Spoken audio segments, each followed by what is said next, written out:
우리가 이제 수요 성화 예배를 드리면서 천국은 마치라는 그런 주제로 이제 쭉 보고 있어요. 천국은 우리에게 미래의 일처럼 느껴져요. 하지만 현재와 굉장히 밀접하게 연관되어 있습니다. 그래서 예수님이 미래에 올 그 천국에 대해서 예수님 당시에도 천국에 대한 비유, 천국에 대한 말씀을 아주 자주 하셨던 것을 보게 돼요. 왜냐하면은 현재를 살아가는 우리가 미래에 닥칠 이 천국을 잘 준비해야 하기 때문에 그렇습니다. 미리 준비해 놓지 않으면 우리가 천국을 눈앞에 두었을 때에 아주 당황스러운 일이 생기기 때문에 그렇죠. 그래서 우리가 지금 이 세상을 살아가면서 천국을 미리 준비하는 그런 지혜로운 삶이 되기를 바라는 마음으로 천국은 마치라는 제목으로 이제 수요 성화 예배를 드리고 있는 중이죠. 오늘은 천국은 마치 세 번째 시간입니다. 우리 첫 번째 시간에는 보화와 진주의 비유를 가지고 천국은 인생의 전부를 투자해도 전혀 아깝지 않은 가치 있는 보물과 같은 것입니다 라는 말씀을 드렸어요. 육신의 생명이 있는 동안에 우리가 반드시 준비해야 할 것이 있는데 천국 갈 수 있는 자격을 마련하는 거죠. 예수님의 십자가 보혈을 통해서 우리가 하나님의 자녀가 되는 그 순간 우리는 천국 시민, 천국 하나님의 자녀 되는 그러한 권세를, 자격을 준비하게 되는 줄 믿습니다. 그리고 우리가 이 세상에 사는 짧은 인생에 비해서 우리가 갈 천국은 너무나도 긴 영원한 그런 나라이기 때문에 우리가 살아있으면서 그것을 준비하지 못한다면 모든 것을 다 잃는 거예요. 그래서 우리가 살아있는 동안 인생에 정말 보물과 같은 것이 있다면 천국 준비하는 것이다 라는 것을 마음에 꼭 품어야 된다라는 그런 말씀을 첫 번째 시간에 드렸어요. 두 번째 시간에는 예수님의 재림의 때에 일어날 일에 대한 것을 보았고요. 또 휴거에 대한 이야기도 함께 보았죠. 그때 제가 그림을 하나 보여드린 적이 있습니다. 그림을 한번 다시 볼까요? 천국은 지금은 예수님이 부활하시고 승천하셔서 예수님이 하나님 우편에 가 계신다고 하죠. 그 천국을 우리가 지금은 낙원이라고 그렇게 불러요. 강도에게 네가 오늘 나와 함께 낙원에 가 있을 거야 라고 예수님 말씀하신 것처럼 천국의 또 다른 이름으로 낙원이라고 말을 합니다. 그런데 이 낙원에 있는 낙원의 상태로만 계속 있는 것이 아니라 어느 순간 천년 왕국, 예수님이 왕이 되어서 천년 동안 지배하시는 천년 왕국으로 이렇게 발전하는 것을 요한계시록을 통해서 볼 수 있습니다. 그때가 언제일까요? 그때는 예수님이 재림하시는 그때에 그 이후에 일어나는 것이 천년 왕국이에요. 예수님이 이 재림하실 때에 대해서 비유를 통해서 또 성경 말씀을 통해서 많이 말씀을 하고 있죠. 그래서 지난 시간에는 우리가 그 예수님의 재림에 대해서 천년 왕국이 시작되는 그 때에 대한 말씀을 많이 살펴보았습니다. 이때에 어떤 일이 벌어진다고 했습니까? 예수님이 구름을 타고 쫙 임하신다 그랬어요. 천사들을 데리고 임한다 그랬어요. 그러면 천사들을 사방에 다 흩어보내가지고 예수 믿는 모든 사람들을 싹 불러서 하늘로 공중으로 들어 올린다 그랬죠. 죽어있는 사람들도 살아있는 사람들도 다 올라가는데 이것을 휴거라고 얘기를 하고 성경에는 휴거라는 얘기가 나오지는 않지만 들림받는 그러한 장면들이 나옵니다. 두 사람이 밭에서 일을 하다가 한 사람은 올라가고 한 사람은 밭에 있고 뭐 이런 장면들을 이야기를 하죠. 그런데 이때에 대해서는 아무도 모른다 그랬어요. 심지어는 예수님조차도 몰라요. 누가 아십니까? 하나님만 아세요. 그죠? 그런데 이전에 다미선교회에서 몇 월 며칠에 예수님이 휴거한다 해가지고 난리를 쳤었던 적이 있었죠. 그렇지 않습니다. 그렇기 때문에 우리가 늘 깨어서 준비해야 되는 거예요. 언제 오실지 몰라요. 예수님이 언제 재림하실지 몰라요. 오늘 밤에 오실 수도 있어요. 그래서 우리가 늘 깨어서 슬기로운 다섯 처녀처럼 기름을 준비하고 깨어 있어야 된다. 그래서 예수님이 그 슬기로운 다섯 처녀의 비유를 이렇게 말씀하실 때 이것이 바로 그 휴거를 준비하는, 예수님 재림을 준비하는 자의 그 태도를 이야기하는 거였죠. 그 외에도 제가 다른 또 비유를 말씀을 드렸었어요. 오늘은 이제는 천년 왕국이, 예수님이 천년 동안 왕국을 지배하신 후에는 새 예루살렘으로 다시 발전을 하면서 완성이 되는데, 새 예루살렘으로 갈 때에 일어나는 일이 하나 있어요. 그게 뭡니까? 백보좌 심판이라는 것이 있어요. 오늘 그 얘기를 하려고 해요. 그것도 예수님의 비유와 또 요한계시록에 나와 있거든요. 이것도 굉장히 중요해요. 왜냐하면은 우리가 살아있는 이때에 백보좌 심판에 서 있을 준비를 우리가 살아있을 때 해야 되기 때문에 그래요. 그래서 우리가 깨어있는 마음으로 다시 한번 말씀을 잘 살펴보고 또 그날을 준비하는 우리가 되기를 바랍니다. 요한계시록에 보면 백보자 심판에 대한 설명이 나옵니다. 요한계시록 20장에 가면은 1절부터 6절까지는 천년 왕국에 대한 이야기가 나와요. 그리고 나서 7절로 넘어가면은 이렇게 이어집니다. 천년이 참회. 무슨 뜻이에요? 천년 왕국이 이제 다 마감이 됐다는 얘기예요. 그러자 사탄이 옥에서 놓인다라고 나와요. 무저갱 옥에다 딱 가둬놨던 사탄들이 일시적으로 그때 풀려나서 하나님을 믿는, 예수님을 믿는 그리스도인들과 일대 전쟁을 한번 또 벌이는 일이 벌어진다고 나옵니다. 그리고 나서 이제 일이 벌어지는데 바로 그게 백보좌의 심판이 그 뒤에 요한계시록에 설명이 되고 있어요. 계시록 20장 11절 말씀을 같이 읽어보겠습니다. 있습니다. 또 내가 크고 흰 보좌와 그 위에 앉으신 이를 보니 땅과 하늘이 그 앞에서 피하여 간데 없더라. 어떤 표현이 나옵니까? 큰 흰 보좌가 나온다 그래요. 요한이 봤어요. 큰 아주 하얀색의 보좌가 있어요. 그 위에 앉으신 이가 있는데, 앉으신 이가 누군지는 표현을 하진 않지만 하나님이 앉아 계시는 것 같아요. 그리고 땅과 하늘이 온데간데 없다는 거예요. 이때는 우리가 보는 이 하늘과 이 땅이 온데간데 없이 싹 다 사라져 버리는 그런 것을 보게 돼요. 여기서 도대체 무슨 일을 할까요? 바로 그 다음 절 12절 말씀을 또 같이 읽어보겠습니다. 시작. 또 내가 보니 죽은 자들이 큰 자나 작은 자나 그 보좌 앞에 서 있는데 책들이 펴 있고 또 다른 책이 펴졌으니 곧 생명책이라. 죽은 자들이 자기 행위를 따라 책들에 기록된 대로 심판을 받으니, 보좌 앞에, 하얀 보좌 앞에 이미 죽은 사람들이 쫙 불러 모아 있다는 거예요. 거기는 그리스도인도 있고 비그리스도인도 있고 다 모여 있어요. 그리고 나서 심판을 합니다. 이 심판을 우리가 백보자 심판이라고도 얘기하지만 또 최후의 심판이라고도 얘기해요. 이 심판이 이제 성경에 나오는 마지막 심판이에요. 이게 딱 끝나면 새 예루살렘, 새 땅, 새 하늘로 이제 넘어가 버리거든요.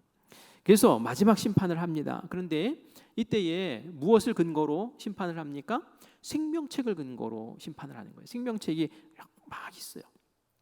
그 생명책에 그 사람의 이름이 담겨 있고, 이름만 담겨 있는 것이 아니라 그 사람의 행동까지도 다 담겨 있어요. 이 사람이 살아 있을 때에 어떻게 살았는지, 무엇을 선행을 했는지, 악행을 했는지, 인격은 어떤지, 그리고 말은 어떻게 했는지, 뭐 이런 것들이 고스란히 담겨 있다는 거예요.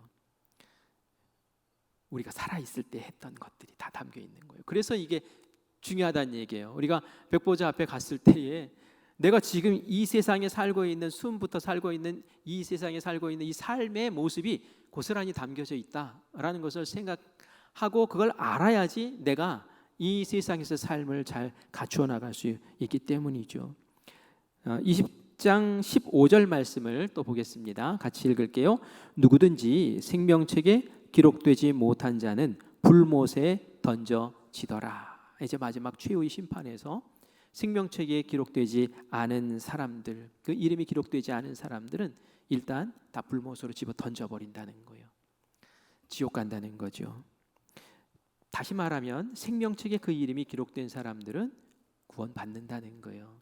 그 생명책에 이름이 기록돼야 돼요. 그래서 제가 앞에서도 첫날 했던 그 이야기를 한 거예요. 이 세상에 우리가 살 때 꼭 준비해야 될 것, 천국 갈 준비해야 된다는 거예요. 생명책에 내 이름이 담겨 있어야 된다는 거예요. 언제 우리의 이름이 생명책에 기록될까요? 여러분의 이름이 생명책에 기록됐다라고 믿으십니까? 믿으십니까? 자신 있으세요? 언제 기록됐을까요? 요한복음 5장 24절 말씀 같이 읽을게요. 24절 시작. 내가 진실로 진실로 너희에게 이르노니 내 말을 듣고 또 나 보내신 이를 믿는 자는 영생을 얻었고 심판에 이르지 아니하나니 사망에서 생명으로 옮겼느니라. 아멘. 마귀의 자녀였다가 예수님의 이름을 믿고 예수님의 그 십자가 은혜를 믿고 딱 고백하는 그 순간 사망에서 생명으로 탁 옮겨간 줄 믿습니다. 바로 그 순간 우리의 이름이 생명책에 기록되는 줄 믿습니다. 예수님이 제자들을 한 70명을 모아가지고 전도를 보냈어요. 예수님이 전도하러 나가라 그랬더니 전도대가 나가서 전도를 하는데 놀라운 일들이 벌어져요.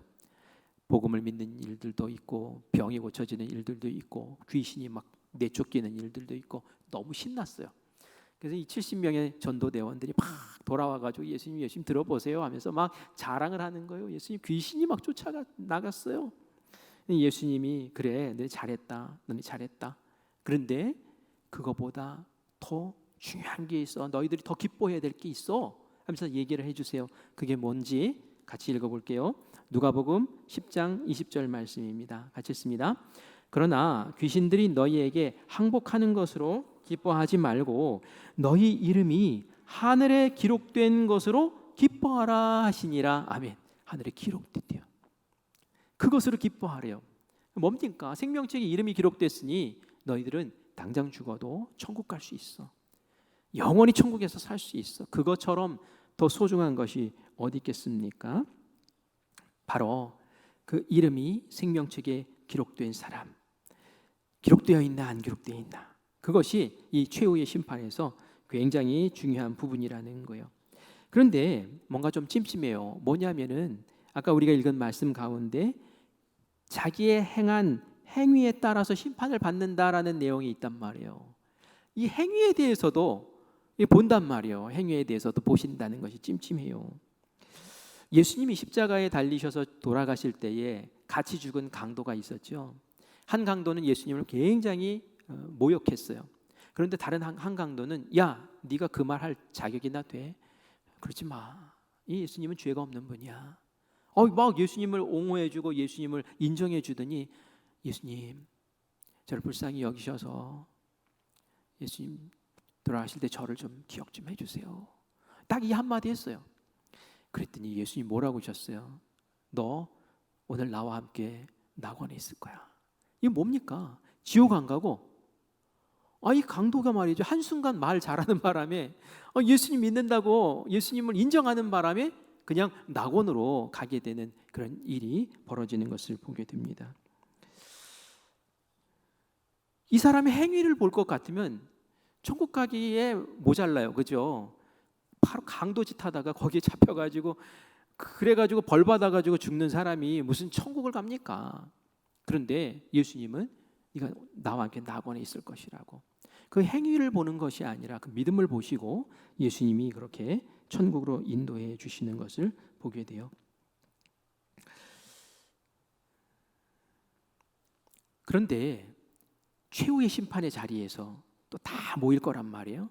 이때 행위를 딱 보시고 판단을 하신다면 야, 너는 그때 재수가 좋아가지고 어떻게 낙원에 오게 됐지만 너 행동을 보니까 완전히 이거는 뭐 개차반이다. 이 망나니 짓만 하다가 왔네. 너는 지옥에 가. 이렇게 하는 거 아닌가? 라는 그런 좀 찜찜함이 있단 말이에요. 오늘 우리가 이 질문에 대한 답을 비유를 통해서 볼 수 있어요. 오늘 비유도 오늘 본문 우리가 읽은 말씀도 1절에 보면은 천국은 마치라는 말씀으로 시작해요. 그죠? 천국은 마치 이렇다라고 천국에 대한 비유를 이야기를 합니다. 우리가 사실 너무 잘 아는 비유예요. 근데 이 비유가 어떤 내용입니까? 포도원이 있었고 포도원을 관리하는 주인이 있었어요. 그런데 이제 추수철이 돼서 포도를 거둘 수확 시기가 됐습니다. 이 포도는 한철 빨리 추수를 해야 된대요. 농사를 포도 농사를 안 지어봐서 모르겠지만 우기가 오기 전에 9월에 그 짧은 시간에 반짝 그 추수를 해야지. 만약에 그것을 그냥 방치했다가는 비 맞고 그러면 다 터져버리잖아요. 이게 못 쓰는 상품이 안 된단 말이에요.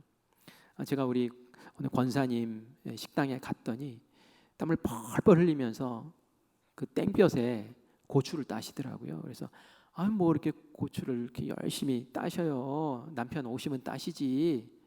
그렇게 얘기를 했어요. 그랬더니 안 된다고. 지금 안 따면은 비 오면은 이게 고추가 다 이렇게 갈라지고 상해서 못 쓰게 된다고. 그래서 무슨 일이 있어도 따야 된다고 하면서 열심히 고추를 따시는 걸 제가 본 적이 있습니다.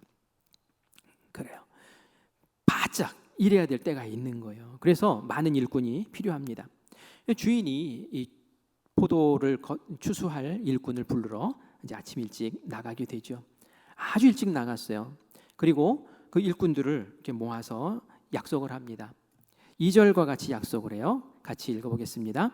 그가 하루 한 데나리온씩 품꾼들과 약속하여 포도원에 들여보내고 내가 오늘 일당으로 한 데나리온 줄게. 이 한 데나리온이 굉장히 좋은 품삯이래요. 넉넉한 품삯이래요. 아주 여유 있게 주는 거라고 하더라고요. 그리고 나서 일꾼을 보냈어요. 그리고 나서 오전 9시가 돼서 다시 나갔어요. 그랬더니 빈둥빈둥 노는 사람들이 있는 거예요. 그래서 이 빈둥빈둥 노는 사람들을 일꾼으로 고용을 해서 포도원에 가서 일해라 라고 이야기하며 4절과 같이 또 약속을 합니다. 우리 4절의 말씀을 같이 읽겠습니다. 그들에게 이르되 너희도 포도원에 들어가라. 내가 너희에게 상당하게 주리라 하니 그들이 가고. 여기서는 한 데나리온 줄게 라고 얘기했어요? 안 했어요? 안 했죠. 뭐라고 얘기했습니까? 상당하게 주리라. 상당히 준다는 말은 적당한 품삯을 주겠다라는 그런 약속이에요. 자, 그리고 나서 12시가 됐고요. 그리고 나서 또 오후 3시가 됐어요. 이때도 주인이 나가서 빈둥빈둥 노는 사람들에게 그렇게 약속을 하고 또 포도원으로 들여보냈습니다. 그런데 말이죠, 오후 5시가 되었는데도 이 주인이 또 밖에 나가봤더니 아직도 노는 사람들이 있는 거예요. 그래서 그 사람들에게 묻죠. 너희들은 어떻게 하루 온종일 이렇게 빈둥거리면서 노냐? 그때 그 사람들이 뭐라 그랬어요? 우리를 써주는 사람이 없습니다. 우리도 일해서 조금이라도 돈을 벌어야지 입에 풀칠이라도 하는데 우리를 도저히 써주는 사람이 없어서 이렇게 놀고 있습니다 라고 얘기를 하죠. 그래? 그럼 너희도 가서 일해라 라고 해서 이 늦게 들어온 사람들은 1시간 일하고 일 마치는 시간이 돼버렸어요. 오후 6시 이제 일을 마무리하고 임금 지불하는 시간이 되었습니다. 주인은 오후 5시에 온 사람부터 임금을 지불을 하죠. 여러분, 그냥 우리가 상식적으로 생각하면 임금을 어느 정도 줘야 합니까? 오전 9시보다 더 먼저 온 사람도 있어요. 하루 온종일 일한 사람도 있어요. 그리고 지금 딱 1시간 일한 사람이 있어요. 우리가 상식적으로 여러분들이 주인이라면 얼마만큼의 임금을 지불하는 것이 맞겠습니까? 한 10분의 1 데나리온 이 정도 주면은 적당하지 않겠습니까? 그런데 이 5시에 들어온 오후 5시에 온 1시간 일한 사람에게 주인은 얼마를 주죠? 한 데나리온을 온전한 하루의 품삯을 그냥 지불하는 거예요. 그러니 먼저 온 사람들은 얼마나 기대가 컸겠어요? 나는 10데나리온 줄지도 몰라. 나는 5데나리온 줄지도 몰라. 이런 마음으로, 설레는 마음으로 기대를 하죠. 그런데 웬걸요? 아침 일찍 온 사람도 9시에 온 사람도 12시, 3시에 온 사람도 다 한 데나리온씩만 주는 거예요. 그래서 일찍 온 사람들이 원망을 합니다. 우리 12절 어떻게 원망하는지 같이 들어보겠습니다. 나중 온 이 사람들은 1시간밖에 일하지 아니하였거늘 그들을 종일 수고하여 더위를 견딘 우리와 같게 하였나이다 하면서 막 원망하는 거예요. 그 원망의 이유가 뭡니까? 똑같이 취급했다는 거예요. 형평에 어긋난다는 거예요. 그렇죠? 우리가 생각해도 똑같이 취급하면 안 되지 이런 생각 들잖아요. 그죠? 주인이 정말 잘못한 것 같잖아요. 그런데 주인은 다른 말을 합니다. 주인의 말을 들으면 주인의 말이 맞다는 것을 우리가 알게 되죠. 우리 13절 말씀, 주인의 이야기를 한번 들어봅시다. 주인이 그 중에 한 사람에게 대답하여 이르되 친구여, 내가 네게 잘못한 것이 없노라. 네가 나와 한 데나리온의 약속을 하지 아니하였느냐. 아멘. 맞아요. 그렇죠? 우리가 아까 말씀에서 확인한 것처럼 아침에 일찍 나가서 첫 번째 일꾼들을 부를 때에 내가 하루 일당으로 한 데나리온 줄게 하고 분명히 약속했고 그 한 데나리온을 지불을 했어요. 주인은 틀린 것이 없어져요. 정확하게 약속대로 지불을 했어요. 그런데 왜 속상합니까? 왜 속상한 거죠? 마지막 일꾼에게 10분의 1 데나리온 줬으면 한 데나리온 받은 사람들이 원망하지 않았을 거예요. 그죠? 당연하다 생각했을 거예요. 왜 원망합니까? 나의 수고를 알아주지 않으니까 원망하는 거예요. 나의 수고를 알아주지 않으니까. 그런데 우리가 잘 기억해야 될 것이 있어요. 이게 바로 천국은 마치 이렇다는 거예요. 천국이 이렇다는 거예요. 14절 말씀 같이 읽겠습니다. 시작. 내 것이나 가지고 가라. 나중 온 사람에게 너와 같이 주는 것이 내 뜻이니라. 아멘. 먼저 예수님을 믿었던, 나중에 예수님을 믿었던, 구원을 받는 것에 대해서는 온전한 구원을 내가 준다라는 것이 바로 하나님의 뜻이고 하나님의 마음이라는 얘기예요.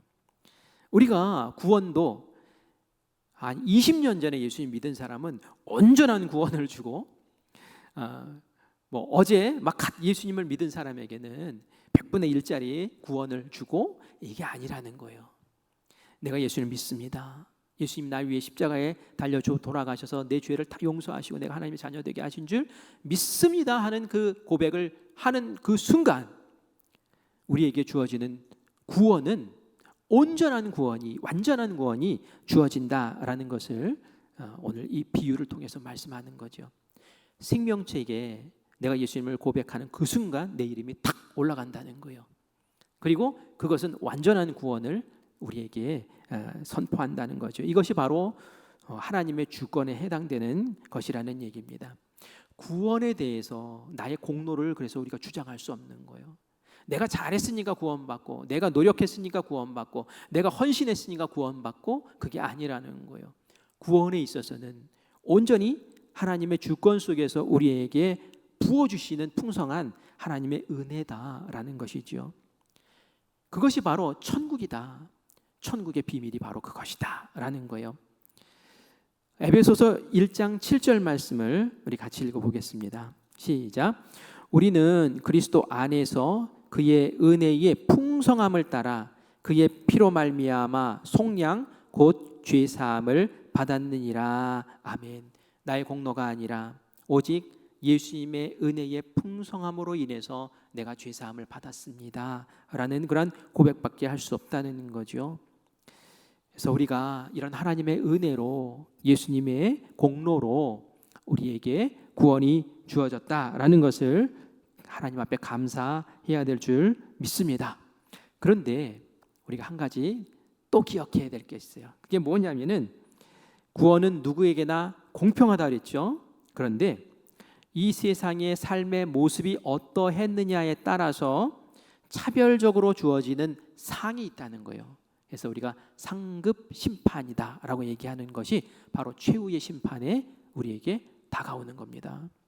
구원은 받았어요. 그런데 구원받은 우리에게 또 상에 대한 심판을 하시면서 상에 대해서 주시는 은혜가 또 있다라는 얘기예요. 마태복음 25장 최후의 심판에 대한 묘사가 있어요. 마태복음 25장 31절부터 45절에 보면은요, 거기 성경에 최후의 심판이라는 소제목도 달려 있고 거기에 이런 내용이 있어요. 보좌에 앉으신 분이, 그죠? 최후의 심판 때 보좌에 앉는다. 보좌에 앉으신 분이 모든 민족들을 다 불러 모아요. 그리고 목자가 양 염소를 갈라내는 것처럼 오른쪽에는 양 같은 사람, 왼쪽에는 염소 같은 사람들을 딱 분류해서 놓는다는 거예요. 그리고 임금님이 이야기합니다. 그 보좌에 앉으신 분이 얘기해요. 오른편 사람들에게 얘기합니다. 마태복음 25장 34절 말씀 같이 읽겠습니다. 그때에 임금이 그 오른편에 있는 자들에게 이르시되 내 아버지께 복 받을 자들이여 나와 창세로부터 너희를 위하여 예비된 나라를 상속받으라. 아멘. 이렇게 얘기해요. 복 받는, 너희들은 복 받을 사람들이야. 너희들은 예비된 하나님의 나라를 상속받을 사람들이야 하면서 이렇게 칭찬을 하세요. 그래서 우리가 왜 복을 받을 사람들입니까? 그 이유를 하나님이 설명을 해주세요. 내가 줄일 때 먹을 것 주었고, 내가 목마를 때 마실 것 주었고, 내가 나그네 되었을 때 영접했고, 내가 헐벗었을 때 옷 주었고, 내가 병들었을 때 돌봐주었고, 옥에 갇혔을 때 나를 찾아와 살펴줬다. 예수님, 우리가 그런 일을 한 적이 없는데요. 예수님에게 그런 일을 예수님은 계속 하늘나라에 계셨잖아요. 우리가 언제 예수님에게 그런 일을 했어요? 그러자 그 임금님이 이야기합니다. 40절 말씀입니다. 같이 읽습니다.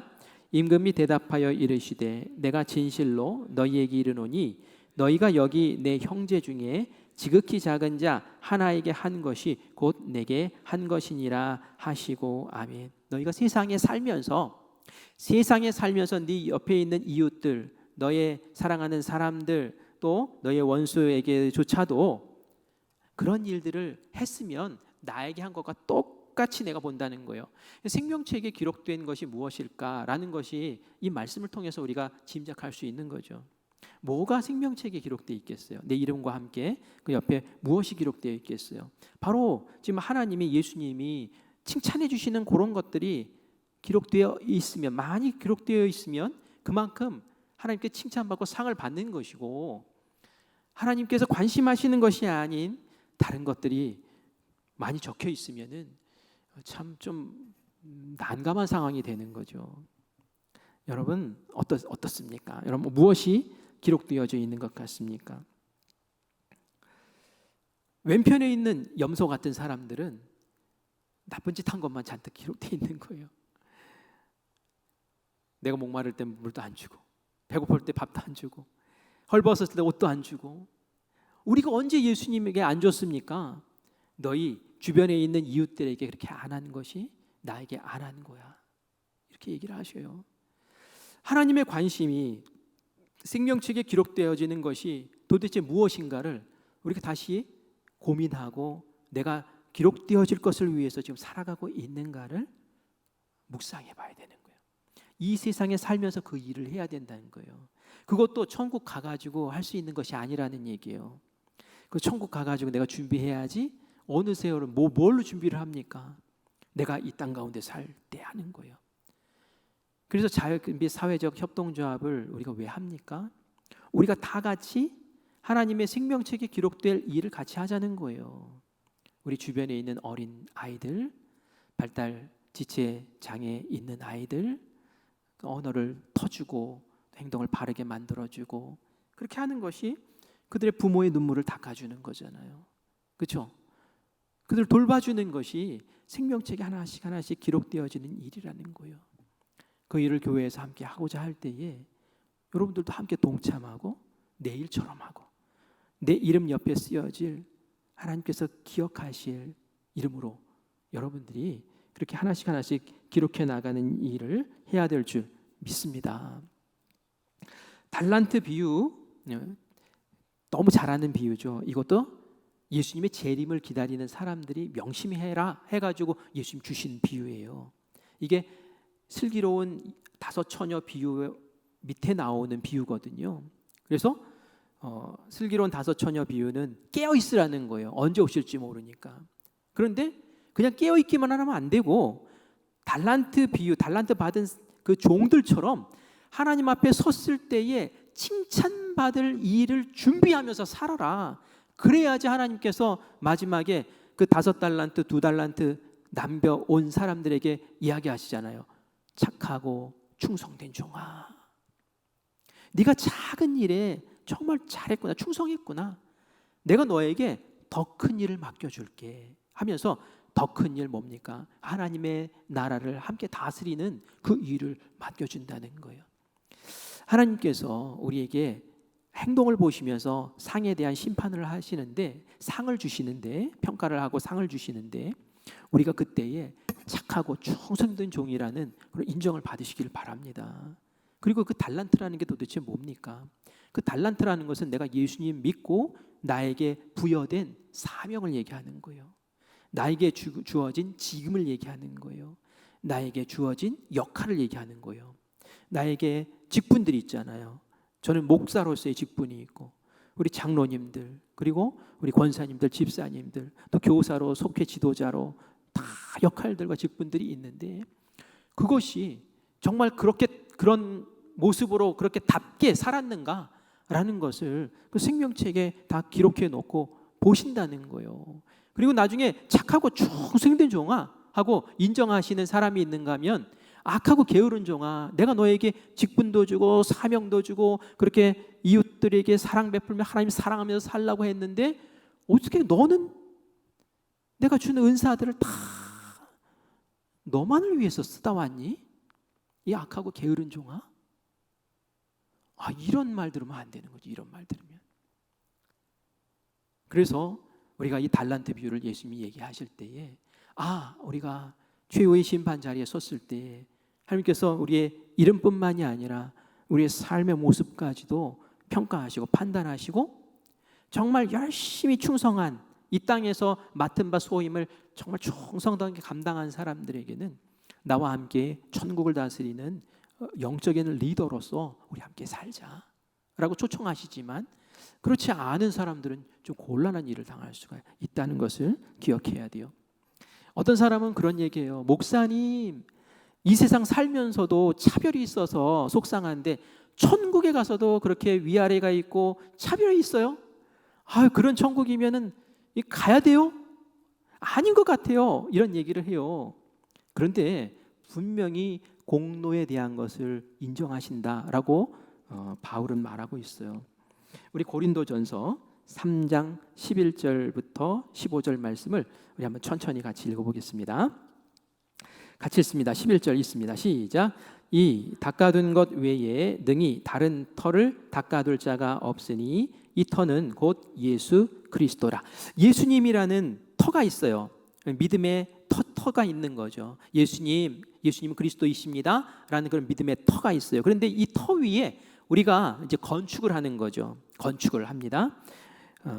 행함으로 건축을 하는 거예요. 우리 12절 말씀도 같이 있습니다. 만일 누구든지 금이나 은이나 보석이나 나무나 풀이나 짚으로 이 터 위에 세우면, 사람들이 건축을 하는데 재료가 다 달라요. 어떤 사람은 공들여서 금으로 하고, 어떤 사람은 은으로 하고, 어떤 사람은 그걸 하찮게 생각해서 짚으로 예수님 터 위에 건축물을 세운다는 거예요. 그런데 어떤 일이 벌어집니까? 13절 읽어보겠습니다. 각 사람의 공적이 나타날 터인데 그날이 공적을 밝히리니 이는 불로 나타내고 그 불이 각 사람의 공적이 어떠한 것을 시험할 것임이라. 그 공적, 예수님의 터 위에 세운 그 공적이 어떤 것인지를 그날에, 최후의 심판날에 판단하는, 시험하는 일이 분명히 있다는 거예요. 자, 14절도 읽겠습니다. 시작. 만일 누구든지 그 위에 세운 공적이 그대로 있으면 상을 받고, 누구든지 그 공적이 불타면 해를 받으리니, 그러나 자신은 구원을 받되 불 가운데서 받은 것 같으리라. 아멘. 공적을 드러내는 날이 분명히 있다는 거예요. 테스트 하시는, 싹 불로 태워서 그대로 남아 서 있는 것이 있는가, 집처럼, 지푸라기처럼 타서 훌훌 날아가 버리는 그러한 삶을 살았는가 보신다는 거예요. 그래도 감사한 것은 15절 말씀이에요. 그렇죠? 자신은 구원을 받되 불 가운데서 받은 것 같으리라. 다 타버렸어요. 그렇다고 너 지옥 가 이러는 건 아니란 얘기예요. 왜? 그리스도의 그 터 위에 서 있었기 때문에. 그런데 좀 부끄러운 구원이 된다는 것이죠. 공로 인정 못 받는, 너 뭐 하다 왔니?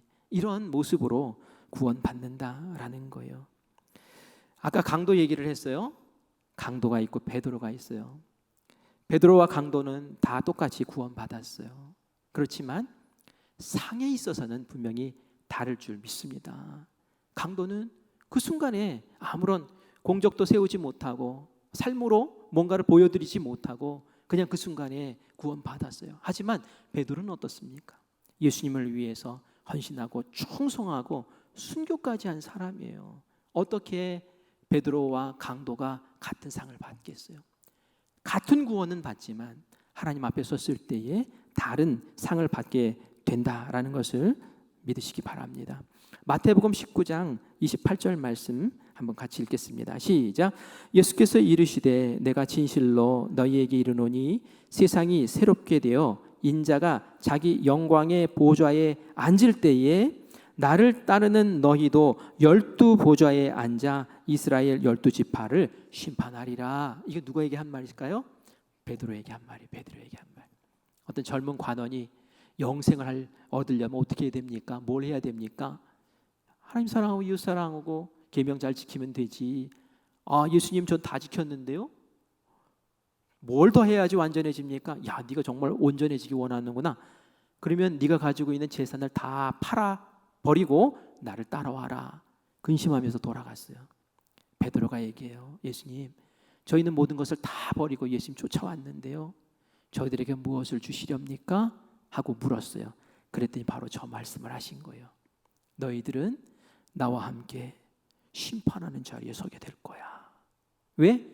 나를 위해서 너 인생을 다 바치고 너희 시간을 다 바치고 너희 생명을 다 바칠 것을 내가 알기 때문에 저 자리에 아무나 서는 게 아니라는 것을 말하고 있는 거죠. 여러분, 이 세상의 삶의 모습이 어떠냐에 따라서 천국 가서 그 공로를 인정받고 착하고 충성된 종이라 또 나와 함께 영적인 리더의 자리에서 함께 그 역할을 감당하자 하는 그러한 요청이 달라진다라는 것을 아셔야 돼요. 나 예수 믿었으니까 됐어. 예수 믿었으면 됐지. 천국 갔으면 됐지. 뭘 더 해? 천국은 다 공평하고 평등하고 다 똑같을 건데. 그런데 아니잖아요. 그렇죠? 그래서 우리가 이 땅에 살면서 그냥 아무 생각 없이 의미 없이 그냥 쉽게 그렇게 살려고 하면 안 돼요. 나에게 맡기신 하나님께서 내가 그리스도인으로 살게 하신 나에게 직분 주시고 역할 주신 것이 무엇인지 그것들을 하나님 앞에 충성하며 헌신하며 나갔을 때에 하나님께서 우리에게 역사하시는 놀라운 은혜가 있을 줄 믿습니다. 최후의 심판 자리에서 우리 큰빛교회 성도님들은 다 A급이야. 착하고 충성된 종이야 하면서 다스리는 10고을을 맡기고 5고을을 맡기고 하는 그러한 은혜가 넘치기를 간절히 축원합니다. 아멘. 그래요. 우리 함께 기도하겠습니다. 기도할 때 우리 예수님의 십자가 보혈로 우리의 진실된 믿음으로 우리의 이름이 생명책에 기록된 줄 믿고 감사드립니다. 천국 백성의 당담함으로 이 세상을 능력 있게 살게 하여 주시옵소서. 우리 함께 기도하기를 바라고요. 또 최후의 심판 자리에 우리가 섰을 때에 생명책에 내 이름이 기록되어 있는 것뿐만이 아니라 그 생명책에 내가 주님을 생각하며 바라며 열심으로 충성하며 살았던 그 삶의 흔적들이 빼곡하게 깨알처럼 담겨 있기를 원합니다. 내가 엄벙덤벙 나에게 주어진 삶을 허비하며 살지 말게 하여 주시고 나에게 맡기신 하나님 사랑과 이웃 사랑의 귀한 자리들을 우리로 찾게 하시고 내 생명이 다하는 그 순간까지 충성하며 살다가 최후의 심판 자리에서 착하고 충성된 종이라고 인정받고 하나님과 함께 왕 노릇하는 우리 되게 해달라고 우리 함께 기도하기를 원합니다. 우리 이 두 가지 제목을 가지고 주님 부르고 함께 합심해서 기도하겠습니다. 주여